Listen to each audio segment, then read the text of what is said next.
ಮತ್ತೆ ಆರ್ತಿನೇ ಹೇಳವ್ರೆ ಬರ್ಬೇಕು ಅಂತ.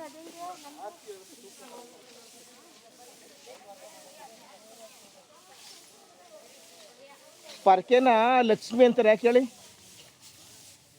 ಪರ್ಕೆನ ಲಕ್ಷ್ಮಿ ಅಂತಾರೆ. ಪರ್ಕೆ ಹಿಡ್ದವ್ರಿಗೆ ಯಾವತ್ತು ಶ್ರೇಯಸ್ಸು, ಒಳ್ಳೆ ಆರೋಗ್ಯ, ಐಶ್ವರ್ಯ ಬರುತ್ತೆ. ಯಾಕೆ ಹೇಳಿ ಲಕ್ಷ್ಮಿ ಅಂತ ಹೇಳೋದು?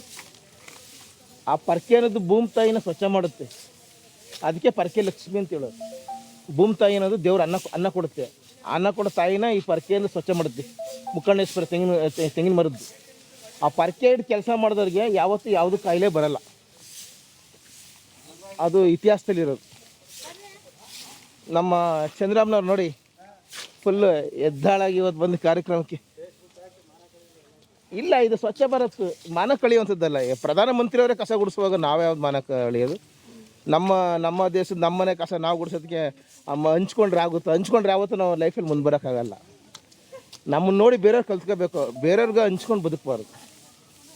ಹಾಂ ಹಾಂ ಹಾಂ ಹಾಂ ಹಾಂ ತಗೊಬನ್ನಿ ಹಾಂ ಹಾಂ ಹಾಂ ತಗೊಬನ್ನಿ ಹಾಕೋಣ. ಹಾಂ ತಗೊಬನ್ನಿ, ಹಾಕ್ಸ್ತೀನಿ, ತಗೊಬನ್ನಿ, ಸಾಹೇಬ್ರಿಗೆ ಹಾಕ್ಸ್ತೀನಿ. ಎಸ್ ತಗೊಬನ್ನಿ.